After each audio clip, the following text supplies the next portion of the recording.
এখানে কি দায়িত্বে আছেন? আমি তো এখানে ওই সুপারভাইজার কাম বাস কন্ডাক্টর। আর এমনি মূল দায়িত্বে কে আছেন এখানে? এখন মূল দায়িত্বে কৃষ্ণ দেববর্মা আছে, উনি কৃষ্ণচরণ দেববর্মা। উনি কোথায় আছেন এখন? আজকেই গেল আগরতলা, মানে ছুটিতে। এমনিতে কৈলাসহর থেকে যে রেল স্টেশনে বাস যায় কুমারঘাট বা ধর্মনগর, কবে থেকে বন্ধ আছে? আজকে ছদিন ধরে বন্ধ আছে। কুমারঘাটেরটা আপনার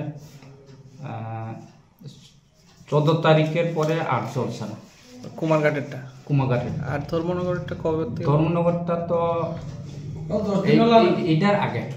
এটার আগে থেকে বন্ধ, 10 দিন এরকমই হবো। এই বিষয়ে আপনারা মানে কর্তৃপক্ষরে জানাইছেন? হ্যাঁ হ্যাঁ হ্যাঁ হ্যাঁ। তো তারা কি কইছে? ওইটা তো আমরা মেকানিক একজন আগরতলা গেছে, এই ব্যাপারে কথা কইতে গেছে। কথা কবে পর্যন্ত আইব? তো গেল গতকালকে গেল, এখন অব্দি আইছে না। মোটামুটি